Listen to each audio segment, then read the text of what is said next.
রাহুল প্যাডে সেই ছবি সত্যি সত্যি অন্যভাবে কথা বলে ওঠে, যে কথা বলেন অনুপম হাজারের ছবি। আমি মঞ্চে লিখে নেব একটু শ্রমিক দাকে, শ্রমিক চট্টোপাধ্যায়।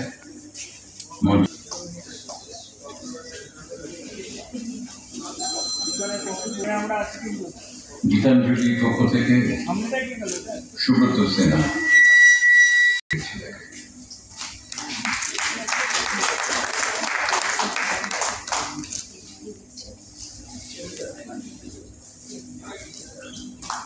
সামনে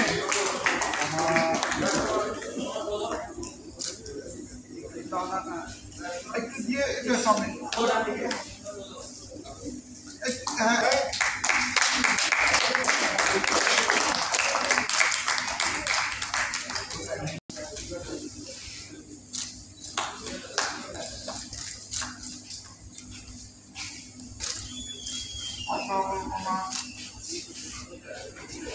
সমস্ত গুণীজন যারা এসেছেন তাদের সবাইকে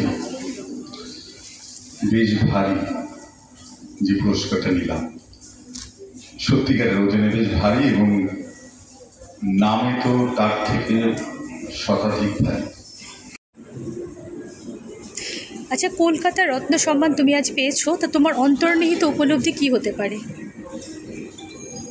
কলকাতা রত্ন আজকে যে পেলাম, এটা আমার গায়ে কাটা দিচ্ছে যে কলকাতার ছেলে যাদেরকে দেখে বড় হয়েছি, যাদের বইপত্র যাদের সম্পর্কে পড়ে বড় হয়েছি, তাদের পাশে দাঁড়িয়ে একই মঞ্চে নিজের উপস্থিতিটাকে দেখা, তখন মনে হচ্ছে বোধহয় কোথায় বড় হয়ে গেছে।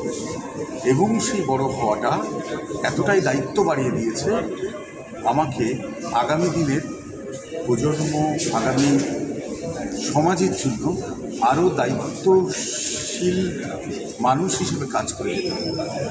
এটাই। আচ্ছা, তোমার তোলা ছবি আগামী দিন কি চমক আসতে চলেছে?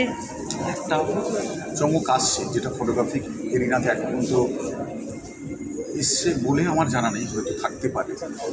আমি আমার নারী শক্তির যে ফার্স্ট পার্টের সেকেন্ড এবং থার্ড এডিশন, সেই সেকেন্ড এবং থার্ড এবং ফার্স্টটাকে একসঙ্গে সারা প্যান ইন্ডিয়া আমি রিলিজ করি এবং সেটা ডিজিটাল।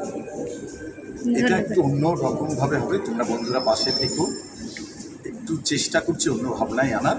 তার পরবর্তীতে আমি দেশের বাইরে একটা চিন্তাভাবনা আছে, সেটা 2026 আপাতত এইটাই আমার চিন্তাভাবনা।